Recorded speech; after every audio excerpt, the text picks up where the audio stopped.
Hola, buenas noches. Bueno, bienvenidas, bienvenidos, bienvenidas a las hijas de Clio. Como ya hemos avisado en estos días, hemos abierto nuevas secciones y esta sección de las hijas de Clio va a estar enfocada solamente a presentarles historiadoras y sus trabajos en este campo de estudio. Y bueno, ahorita estamos muy contentos porque ya tenía un ratito que no teníamos a una invitada y pues nos complace mucho presentarles a Margarita Vázquez. A ella ya habíamos hecho una publicación hace un tiempo, pero en esta ocasión estamos muy felices de que esté aquí con nosotros para presentarnos, bueno, hablar un poquito sobre su libro reciente. Y bueno, voy a mencionar un poquito sobre ella para que la conozcan mejor. Y bueno, ella es doctora en historia por el Colegio de México. Sus líneas de investigación es historia de las mujeres de la primera mitad del siglo XX mexicano, con un especial énfasis en las trayectorias extranjeras. También forma parte del comité directivo de la Red de Estudios de Historia de las Mujeres y de Género en México. También es profesora e investigadora del Colegio Mexiquense y pertenece al Sistema Nacional de Investigadores. Y bueno, entre los premios que ha recibido está el premio Friedrich Katz a la mejor tesis de posgrado sobre la Revolución Mexicana, otorgado por la Academia Mexicana de la Historia. Y también la México Madero Fellowship, otorgada por Hispanic División de la Biblioteca del Congreso de Estados Unidos. Y bueno, en esta ocasión vamos a hablar, como ya mencioné, sobre su libro más reciente, si no me equivoco fue del 2022, ¿no? De este año. Sí, así Y es. bueno, pues eh, te damos la palabra. Pues muchísimas gracias por la invitación a las hijas de Clio. Creo que es un espacio muy enriquecedor donde además de toda la creatividad que ustedes tienen para presentar todo lo que tiene que ver con el trabajo de las mujeres y su relación con la escritura es maravilloso y creo que hacía falta ese espacio en las redes sociales y sobre todo con un especial énfasis en Clio, ¿no? En la historia y lo que hacen las mujeres historiadoras y creo que eso es bastante importante y se suma a lo que han hecho otras historiadoras, redes, ¿no? En el contexto de la pandemia y que eso ha ayudado muchísimo a visibilizar el trabajo femenino desde la escritura de la historia y eso es muy importante. Y bueno, pues agradecerles la invitación a que pues podamos conversar sobre mi libro, la biografía de Ethel Duffy Turner, que es parte como de un proceso de investigación bastante largo, diría yo, que formó parte de lo que presenté como tesis doctoral para titularme en el Colegio de México y que ahora pues está reflejado ya en un libro, obviamente con correcciones agregados que, digamos, distan de lo que es la tesis doctoral y pues para convertirlo también en un libro con la intención de que, pues sí, por un lado sea leído pues por los especialistas en temas relacionados con la Revolución Mexicana, con la historia misma de California, con esta historia transnacional, con la propia historia de Ricardo Flores Magón, ¿no? Además porque estamos en el año de Ricardo Flores Magón, con todos sus debates, sus pugnas, ¿no? Por la memoria de este personaje. Pero al final de cuentas también es un libro que creo yo puede ser leído no solo por especialistas, ¿no? La intención también es visibilizar a la mujer, a la escritora, a la extranjera en México, a la ciudadana de su país y la ciudadana del mundo que fue Ethel Duffy Turner por su carácter y por su perfil político e intelectual y que de alguna manera pues se refleja, considero yo, en esta humilde propuesta.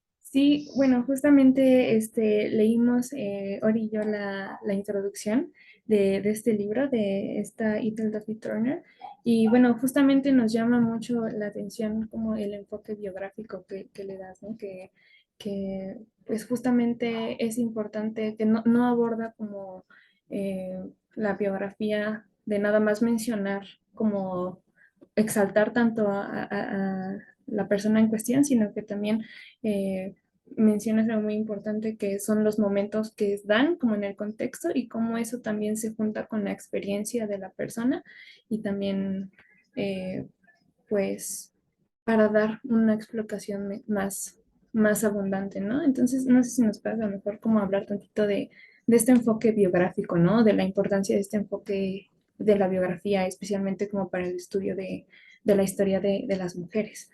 Sí, claro, bueno, yo creo que es un método, un enfoque muy importante, ¿no? A la hora de reconstruir la historia de las mujeres, sobre todo si pensamos a las mujeres no solamente en su individualidad, sino en su relación con contextos múltiples, con grupos, con asociaciones, con colectivos, con instituciones.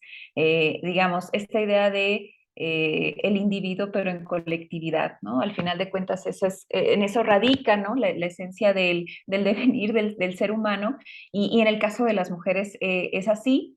Y en ese sentido también habría que decir que la biografía yo creo que está tomando nuevos aires en la historiografía mexicana. Creo que eso es muy importante porque generalmente, y como dice la experta en biografías Mila Davasant, que siempre ha sido vista como el patito feo, a diferencia quizá de otros países como Estados Unidos o los ingleses o los franceses, ¿no? Que tienen una gran producción de biografías y venden muchas biografías. En México como que ha sido un andar como complicado para quienes proponen el acercamiento a la historia a partir de la biografía, pero creo que ha servido mucho lo que se conoce como el nuevo giro biográfico, que ya no es tan reciente, ¿no? Es una discusión metodológica que ya tiene mínimo 2 décadas aproximadamente, y que tiene que ver con el asunto, y lo digo de manera muy sencilla, que tiene que ver como utilizar la biografía, es decir, la trayectoria de un personaje para entender procesos históricos, ¿no? Digamos, el individuo, el hombre o la mujer, que en este caso son nuestro sujeto o sujeta de estudio, para entender procesos históricos, épocas, ¿no? Continuidades, rupturas, ¿no? Pero que tienen este tejido mucho más fino porque se hace desde, digamos, la reconstrucción de la vida de una persona. Y eso aporta otras luces que a veces dejamos de lado cuando analizamos como procesos como mucho más estructurales, y no nos permite ver las complejidades, los matices, las contradicciones, ¿no? De la propia historia y de sus procesos, que sí se pueden ver a través de la reconstrucción de trayectorias como lo que yo hago, y sobre todo de trayectorias de mujeres que en la historiografía habían pasado como personajes secundarios, como colaboradores de movimientos políticos y revolucionarios, y que de alguna manera nos permite ver que en realidad estamos ante personajes tan intensos, cargados de tanta, digamos, de tanta complejidad y contradicción al mismo tiempo, que de alguna manera eso ayuda a develar otros aspectos, ¿no? De la vida política, de la vida intelectual, y además con una mirada que trasciende lo nacional, es decir, de lo nacional mexicano, para hablar de una mujer que está en dos espacios, es una mujer de frontera, que cruza literal y metafóricamente varias fronteras, y que además la Revolución Mexicana la transforma, ¿no? Y eso creo que es importante. Y por ello, pues de alguna manera la biografía se vuelve un método crucial para entender la vida de estas personas, que no es total, ¿no? A eso también hay que señalar, ¿no? No reconstruimos toda la vida. Hay cosas que se quedan, pues, que no es posible reconstruir porque dependemos de los archivos, pero también de lo que dice y lo que no dice, ¿no? Nuestra biografiada, en este caso en sus memorias, por ejemplo, en sus cartas. De eso también dependemos, ¿no? Al momento de hacer biografías, la relación con la fuente sustancial para reconstruir biografías. Sí, pues, muchas gracias. Y recuperando un poco de lo que decías sobre cómo utilizar la biografía para entender los procesos históricos, Ujú, me gustaría mencionar también algo que leí en la introducción, y es justo lo que hablabas como de la biografía político, ¿no? Y intentar recuperar como también las experiencias, en este caso de las mujeres, para poder entender como la periodización que se da, ¿no? ujú. Y también otra cosa bueno, nos gustaría mucho platicando entre Rosy y yo, que nos hablaras, es que nos llamó mucho la atención a las dos sobre lo que expones en la introducción sobre que a las mujeres como era muy difícil darles el título de intelectual y nada más era como, pues escritoras o poetas o novelistas, ¿no? Y las mujeres, bueno, siempre han escrito y hemos escrito y entonces bueno, nos llamó mucho la atención justo ese apartado. Sí, es algo con lo que estuve como en tensión interna al momento de escribir, porque nos cuesta mucho hablar aún de mujeres intelectuales, no sé, pienso en una Rosario Castellanos, en una Elena Poniatowska. Es muy raro que ustedes escuchen en la prensa o que escuchemos que se diga la intelectual, ¿no? Recientemente se está trabajando en ello, pero generalmente es la gran escritora, ¿no? La gran periodista. Oye, son intelectuales, ¿no? El asunto aquí es que es también cómo se ha escrito la historia intelectual, ¿no? Y ahí tiene que ver mucho el asunto de estos cánones, ¿no? En donde se define, ¿no? Qué obras pasan a ser canónicas, ¿no? Bajo qué criterios, que generalmente son criterios que suelen ser muy patriarcales, ¿no? En donde se omite como digamos, el trabajo femenino, porque con argumentos de que no son tan buenos, ¿no? No están como vinculados al contexto literario de una época que en realidad cuando uno estudia las obras de mujeres escritoras, pues en realidad pertenecen a su contexto, con ciertas particularidades que vienen de la propia experiencia del ser mujer o del ser mujeres, ¿no? O del ser mujer escritora revolucionaria, etc. Y agreguen todo lo que quiera, extranjera o indígena, o en fin, que esto tiene que ver con el asunto de la interseccionalidad, que es tan importante, ¿no? Para poder reconstruir estas trayectorias de vida de mujeres en acercarnos, ¿no? A la complejidad de estas trayectorias de vida de mujeres. Y en ese sentido, pues, decía que estaba en tensión interna al momento de escribir porque mi argumento es que lo que yo defiendo es que sí es una intelectual, ¿no? ¿Por qué? Porque si nosotros nos apegamos a las propuestas metodológicas y conceptuales de la historia intelectual, empezando por Bourdieu, por ejemplo, o pasando por la idea del intelectual orgánico gramsciana, pues es una mujer que sí es una intelectual, ¿no? Porque al final de cuentas, su obra estuvo en medio de un contexto, en medio de varios contextos, tanto en Estados Unidos como en México, muy particulares, que hicieron posible que publicara, pero también que no publicara, ¿no? Ese es otro elemento que ahí yo desarrollo, que de alguna manera argumento el por qué una de las razones por las cuales decide trasladarse a México es porque ya en Estados Unidos no encontró espacio para publicar su obra. Una obra que venía de una generación de mujeres interesadas en escribir literatura protagonizada por mujeres autónomas, ¿no? Y en el contexto de, pues digamos, de la posguerra en Estados Unidos, viene un momento coreadas de electrodomésticos, ¿no? Y de la casa ideal de clase media. Y además esto permea mucho en el mundo editorial estadounidense. Eso por un lado. Eso es hacer historia intelectual y hablar de intelectuales y sus problemas, problemáticas relacionadas con el género. O sea, eso es muy distinto para un hombre escritor, muy probablemente en el contexto de la posguerra, a menos que fueras comunista, ¿no? O de izquierdas y ser perseguido.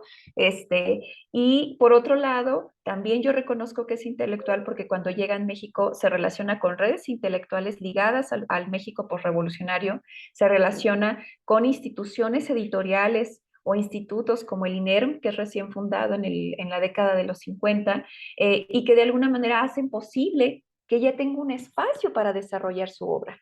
La principal obra de Ethel Duffy Turner es el libro Ricardo Flores Magón y el Partido Liberal Mexicano. Esa obra fue financiada por el expresidente Lázaro Cárdenas. Entonces estamos hablando de una relación de una mujer intelectual, sí, veterana de la revolución, partícipe de los acontecimientos revolucionarios, pero que encuentra un espacio en los diferentes círculos, ¿no? Que se están desarrollando en el contexto posrevolucionario, culturales, intelectuales, políticos y de poder. Sí, precisamente iba a preguntar cuál era como, pues sí, tu experiencia con, pues, investigando sobre Ethel y a qué te habías enfrentado, ¿no? Con lo de intelectual o no, pero pues creo que ya la has respondido y pues no sé, igual quisiéramos que nos hablaras como un poquito más de ella, de quizás pues su vida en México o lo que escribió y esto, por favor. Ay, sí, y es lo que más me gusta, porque, bueno, lo que se sabe, bueno, cuando lean el libro ya van a saber más, pero lo que se sabe hasta ahora sobre Ethel Duffy Turner es que era una colaboradora muy cercana a Ricardo Flores Magón y a la junta organizadora del Partido Liberal Mexicano en Los Ángeles entre 1907 y 1912, aunque siguió ella manteniendo contacto con figuras como Fernando Palomares, Nicolás Tebernal, Blas Lara. Y otra cosa que se conoce de Ethel Duffy es que fue la esposa del famoso periodista John Kenneth Turner, quien escribió el famoso libro producto de su presencia en México, México Bárbaro, ¿no? Esta denuncia que hace a las condiciones de explotación y de esclavitud desde la perspectiva de Turner en las haciendas enequeneras en Yucatán y en Oaxaca. Ahora, eso es lo que sabíamos, ¿no? Y también sabíamos que ella vivió en México y que escribió este libro tan importante que se llama Ricardo Flores Magón y el Partido Liberal Mexicano, multicitado, siempre presente en cualquier obra historiográfica, académica o no, sobre Ricardo Flores Magón, el PLM, el magonismo, es una fuente, ¿no? Vital para, o sea, que está presente.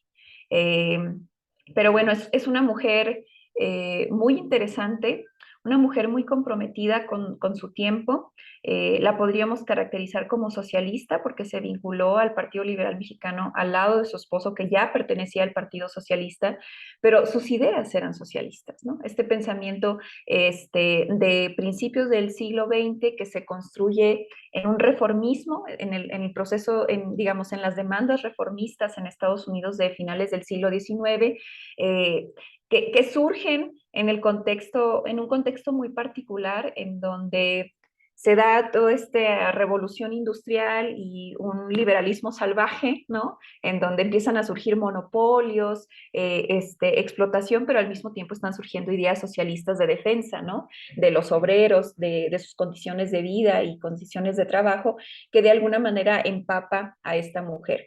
Por otro lado, también hay que decir, digo, ya podrán leerlo con más detalle en el libro, pues es una mujer que perteneció al Frente Popular en el contexto del comunismo, pero el Frente Popular en Estados Unidos es un frente muy diverso en donde hay comunistas, socialistas, anarquistas, progresistas, digamos, toda la ala izquierda en la década de los 30 que están justamente luchando contra el fascismo. Es una mujer muy activa que va a estar colaborando con las brigadas estadounidenses que van a acudir a apoyar a la República Española en la década de los 30, pero además va a combatir el antifascismo en su propio país, en California. Publicó varios artículos en contra de grupos fascistas en California particularmente, que de alguna manera la vuelven una mujer mucho más atractiva, ¿no?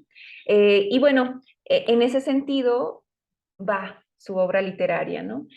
Logró publicar una obra que se reconoce como autobiográfica, One Way Ticket, porque ella nació en San Quintín, este espacio penitenciario de California, y eso la marcó de por vida, ¿no? También para entender las desigualdades, la forma, los contrastes entre libertad y encarcelamiento, en fin. Pero, digamos, esa fue su obra publicada al grado de que se volvió película. Con eso tuvo dinero en el contexto de la crisis económica y pudo viajar a Europa buscando inspiración para nuevas novelas y buscando sus orígenes irlandeses, ¿no? Porque provenía de migrantes irlandeses, y escribe dos novelas que no son publicadas, y que además se pierden en las solicitudes editoriales, pero que estaban basadas en la historia de dos mujeres, sus protagonistas, que se habían involucrado tanto en la Guerra Civil Española como en la Revolución de Independencia Irlandesa. Entonces, para que vean de alguna manera cómo esta relación con la Revolución Mexicana sí la marcó al grado de construir personajes pues, revolucionarios, ¿no? Pero entre las cosas que le decían las editoras, que no había cosa más muerta que la Guerra Civil Española o la Revolución de Independencia. O sea, no, ya no era el momento, según las editoriales, para que las mujeres o el público leyeran esas obras de mujeres autónomas e independientes. Y eso tiene que ver con lo que les digo del conservadurismo de posguerra. Y bueno, ya en México ella ya llega grande, a la edad de 60 años, pero es bastante bien recibida, incluso en una carta a su hija Juanita, le dices que en una carta, y ahí lo señalo en el libro, es que ya me van a ver, o sea, ya van a reconocer mi trabajo. Aquí sí me ven. Y eso para mí es muy interesante porque eso permite explicar por qué era necesario que ella llegara a México, ¿no? Porque iba a ser reconocida no solo como escritora, sino también como veterana, ¿no? De la protagonista de la Revolución Mexicana siendo extranjera. Y en ese sentido, pues va a tener una vida bastante activa en nuestro país en la década de los 50, principios de los 60, les digo, va a tener contacto con Lázaro Cárdenas, la va a apoyar para que escriba su libro, pero poco a poco, como pasó con muchos personajes de la Revolución Mexicana, particularmente con las mujeres, van a terminar en el olvido, un poco empobrecidas, con muchos problemas de salud, además por esta falta de recursos, y al final de cuentas, bueno, ella va a morir en la ciudad de Cuernavaca, un espacio también de exiliados estadounidenses y de otros lugares en México, y va a morir en 1969. Eso es en general como lo que puedo decir de Ethel, pero les dejo así como estas pistas para que vean que es un personaje bastante atractivo, y en ese sentido también está dividido el libro en tres grandes etapas que están marcadas por estas tres grandes etapas o momentos de la vida de Ethel Duffy Turner, o como llaman los biógrafos, como llama Milada, Gosnes, ¿no? O estas disrupciones que nosotros como historiadoras e historiadores identificamos como momentos cumbres, ¿no? Que transforman la vida de estas personas o de la biografiada en este caso, y que la lleva a tomar nuevas decisiones, ¿no? A moverse, en fin.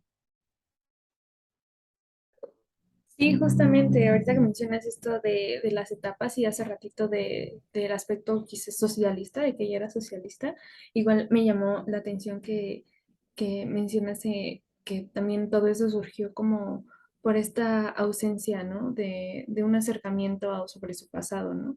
Que, que es importante, ¿no? Que no hay mucho conocimiento histórico sobre ella, sobre el pasado de ella. Y Ujú. bueno, creímos que eso era importante porque pues también nos ayuda a comprender pues también qué es lo que la hizo a lo mejor establecerse aquí, ¿no?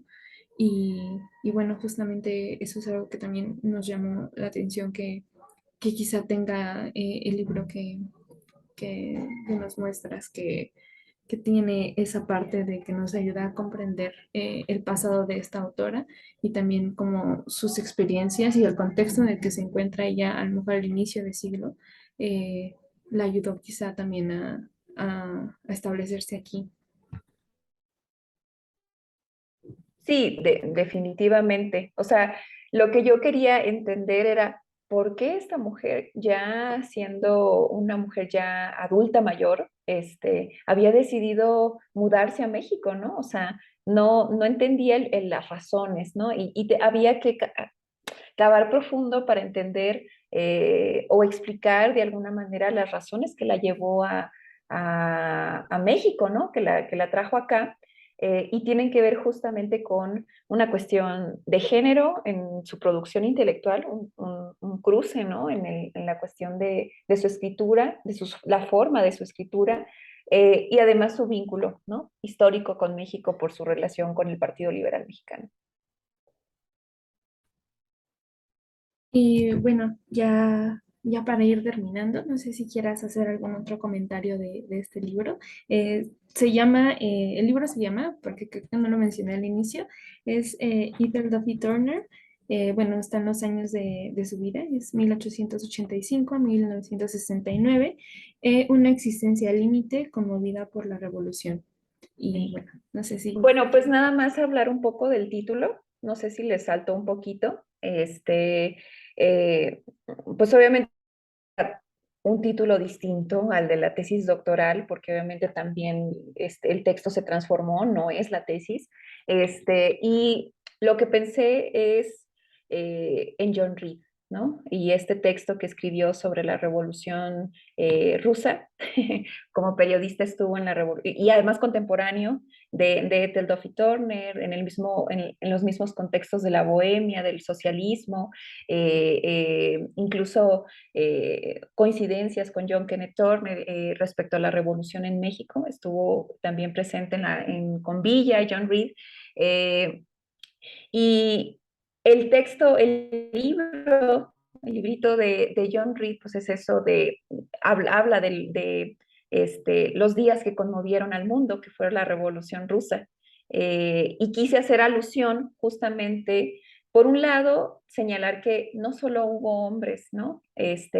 Conmovidos por la revolución, sino las revoluciones también conmovieron y movieron y transformaron la vida de muchas mujeres. No solo de Ethel, ¿no? Hubo otras mujeres, incluido la pareja de John Reed, que poco sabemos de ella. Y en ese sentido quise jugar un poco con el título del libro de John Reed sobre la Revolución Rusa, para entender que sí, que la Revolución Mexicana, bueno, la revolución Mexicana transformó la vida de Ethel Duffy Turner sin lugar a dudas, pero además porque estaba viviendo en un tiempo revolucionario para las mujeres, porque estaba en medio del feminismo o los feminismos, ¿no? De esta ola sufragista, y por otro lado también porque la sociedad estadounidense y la sociedad mexicana se están transformando, y veo esta idea de revolución como transformación, como cambio, ¿no? Más allá de lo que implica una revolución armada como la Revolución Mexicana. Y en ese sentido fue la idea de reconstruir este título que apelara justamente a la idea de revolución en un sentido mucho más amplio. O sea, la vida de Ethel estuvo marcada por intensas y profundas transformaciones o revoluciones en lo social, en lo político, en lo cultural, que definitivamente, vaya la redundancia, revolucionaron su vida, ¿no? Entonces, en ese sentido va el título. Y pues nada, agradecerles muchísimo la invitación para estar acá, para platicar sobre este libro, e invitar a quienes nos están viendo, escuchando, pues para que se acerquen a la vida de Ethel Duffy Turner, ¿no? Creo que es muy aleccionadora, y sobre todo que nos permite pensar la relación con Estados Unidos a través de actores y actoras concretas, que piensan en puentes, no en barreras, ¿no? No, pues muchísimas gracias a ti. Realmente estamos muy, contentas de que hayas estado acá con nosotras y que nos hayas compartido un trabajo que por lo que vemos te gustó mucho, lo disfrutaste y que realmente es muy bonito. A Auri y a mí nos encanta un poco de historia de las mujeres, o también desde las mujeres. Y es muy bello ver que una mujer escribe y estudia a otra mujer. Entonces, pues nada, te agradecemos mucho. Y pues esperamos tenerte muy pronto acá. Y pues no sé si Ori quiera decir algo. Pues también igual agradecerte que hayas aceptado la invitación y pues decirte que lo poquito que leímos de tu libro estuvo muy interesante, que seguramente sí lo vamos a leer y pues también invitarles a que conozcan un poquito más de Etel, ¿no? Muchas gracias. Gracias. Y pues nada, que sigan en contacto con nuestras redes sociales. Bueno, pues estamos en Instagram, ahorita en YouTube, en Facebook y también en TikTok y con las secciones nuevas que también abrimos. Y pues muchas gracias.